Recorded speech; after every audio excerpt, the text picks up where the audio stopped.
So today I'm just doing one big story, and that's because it deserves all the attention. Yesterday's press conference, talking about the phone call with Putin, um, was troubling, to say the least. It doesn't look like it's a positive thing in any shape or form, and it reminded me of the phrase that the only thing worse than a no deal is a bad deal, and that's what we could actually get if we're not careful.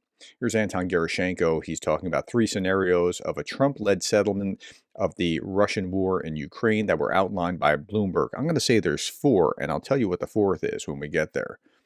Best case, or the most likely scenario, the occupied territory will remain under de facto Russian control. That's terrible, with potential for limited land swaps for Kursk region. Ukraine's future will depend on the strength of the security guarantees, with NATO membership off the table, and will hinge upon the political will of future Western leaders. Europe will gradually take over the bulk of support for Ukraine from the US as they ramp up their military production. That's the most likely scenario. Okay, best case scenario, if you could get everything you wanted, a strong commitment from both US and EU to intervene or to at least ramp up military support for Ukraine and intensify sanctions on Russia in case of another invasion. Meanwhile, Ukraine's defense industry and recovery will receive substantial support to act as a deterrent against Russia. Ukraine could join the EU within a decade, strengthening its eastern flank. Notice that there's no discussion about NATO. And then the worst case scenario is that Trump loses interest in Ukraine even before any settlement is reached, leaving it up to Europe to support Kyiv. Russia, meanwhile, could grow stronger and prepare a bigger attack, at this time against a NATO member, given Washington's disinterest in the alliance and protecting Europe. So they say that's the worst case scenario. No, the worst case scenario is a bad deal, a quick forced deal that causes Russia to be able to breathe and recover and get up off the mat. That's the worst case scenario. And we're moving toward that. So I'm actually now of the opinion that I don't want to see a peace deal anytime soon. And I say that, I don't say that lightly. I say that understanding that a quick deal could be a worse deal than no deal at all. Okay. Trump doesn't think it practical for Ukraine to join NATO, he said yesterday in this conference. He was in the press conference talking about his phone call with Putin. Russia has been saying that Ukraine cannot go to NATO for a long time, and he's okay with that. Okay, but you're conceding things right off the top. Like, why would you do that? President Trump spoke to the media after holding a telephone conversation with Russian President Vladimir Putin. Now, here is the actual tweet or truth post that he put out. I just had a lengthy and highly productive phone call with President Vladimir Putin of Russia. We discussed Ukraine, the Middle East, energy, artificial intelligence, power of the dollar, and various other subjects. We both reflected on the great history of our nations and the fact that we fought so successfully together in World War II, remembering that Russia lost tens of millions of people, and we, likewise, lost so many. We each talked about the strengths of our respective nations and the great benefit that we will someday have in working together. But first, as we both agreed, we want to stop the millions of deaths taking place in the war with Russia and Ukraine. President Putin even used my very strong campaign motto of common sense. That's Putin flattering Trump. We both believe very strongly in it. We agreed to work together very closely, including visiting each other's nations. We have also agreed to have our respective teams start negotiations immediately, and we will begin by calling President Zelenskyy of Ukraine to inform him of the conversation, something which I will be doing right now.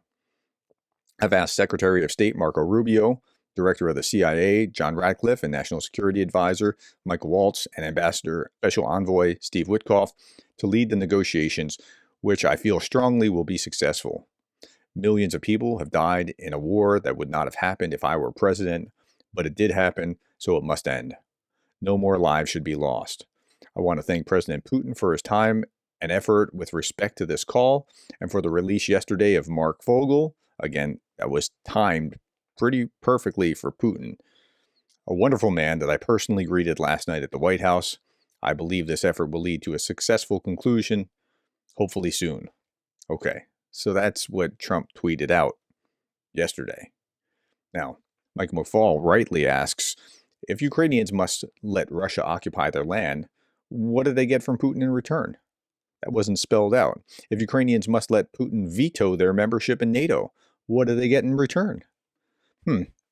So why are we talking about this ahead of time? Don't you want to leave all the options on the table? Because that's the way that, like, even talking about Greenland, he didn't rule out, like, are you going to rule out military force? I'm not ruling anything out. But here we're ruling things out. Now, that's surprising and it's frustrating. Here, German Defense Minister Boris Pistorius says it would have been better to talk about Ukraine's possible NATO membership or the country's possible loss of territory only at the negotiating table and not to take it off the table beforehand. I think he's spot on with that. Europe demands a role in Ukraine peace talks. European leaders have reacted with concern to Donald Trump's initiative for immediate negotiations with Vladimir Putin to resolve the war in Ukraine. German Defense Minister Boris Pistorius criticized Trump's concessions to Moscow as regrettable and emphasized that Europe must be a full participant in the negotiations, not just an observer. Okay. NATO Secretary General Mark Rutte also insisted that Ukraine must be directly involved in any peace talks. He stressed that any peace deal must be long-lasting to prevent conflict from reigniting. Okay, that's correct.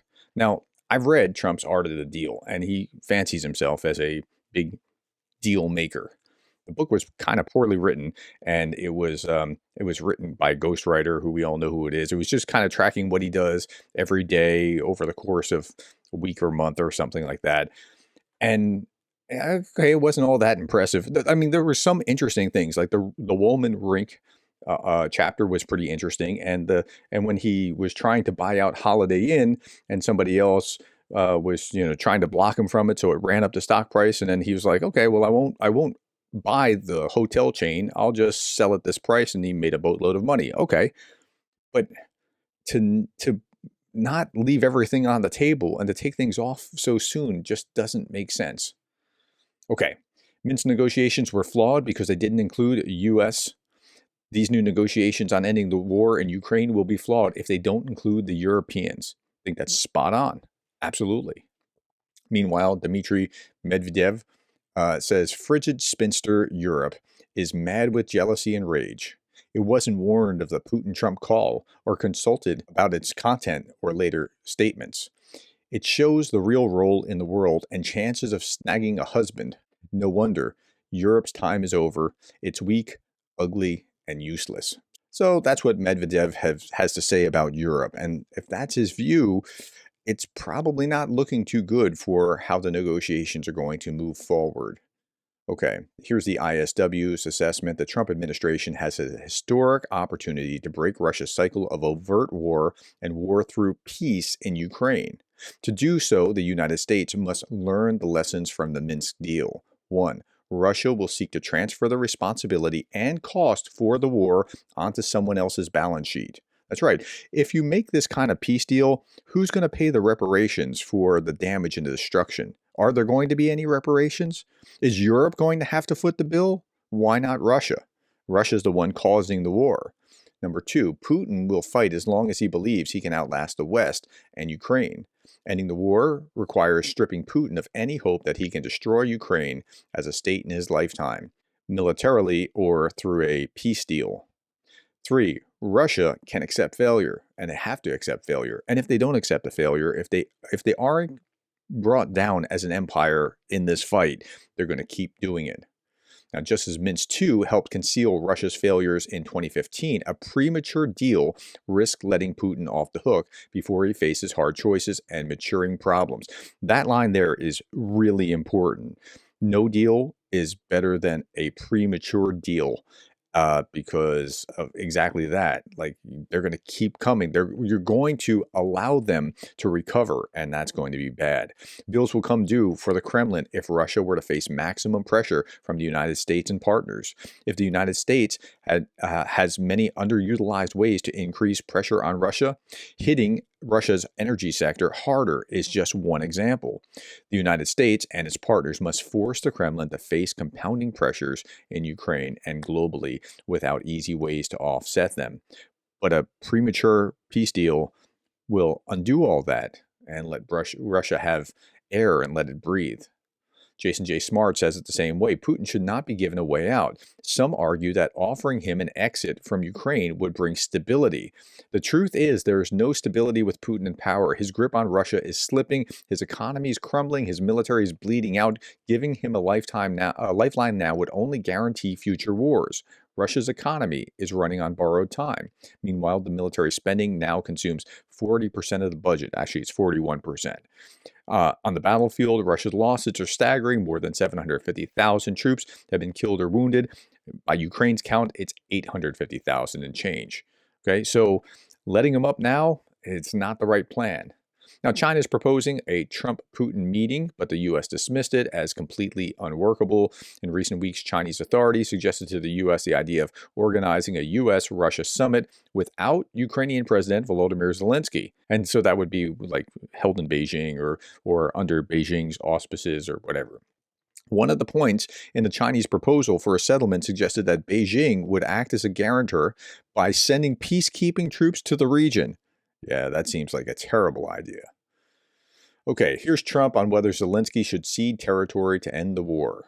Let's listen to what he has to say. Well, he's going to have to do what he has to do, but, you know, his poll numbers aren't particularly great, to put it mildly. He's got a country where, you know, it's been savaged and attacked, and he's got an army that's been very, very brave, actually, despite the fact that, you know, we've given him, in my opinion, $350 billion. That's what the real number is. You don't hear that number.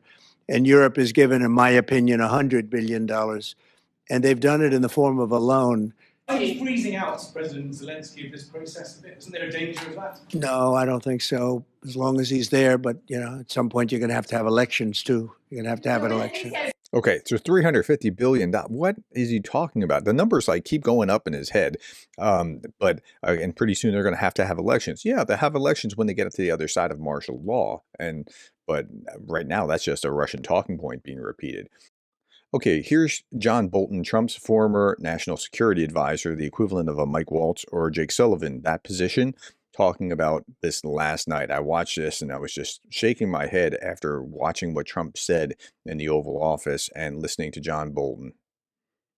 Ambassador, because you've previously said that you believe Putin sees Trump as what you described as an easy mark. You were there for their first meeting in Helsinki. What are your expectations for this one?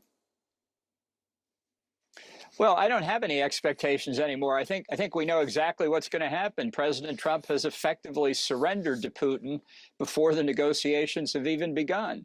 The positions that Defense Secretary Hegseth announced in Brussels, which I'm sure I'd be stunned if Trump didn't convey them directly to Putin in their phone call, constitute terms of a settlement that could have been written in the Kremlin. Maybe they were written in the Kremlin and got out in propaganda channels. But it's a complete reversal of the U.S. and NATO position on a number of issues. For example, up until today, the official American position was that Ukraine should be returned to full sovereignty and territorial integrity.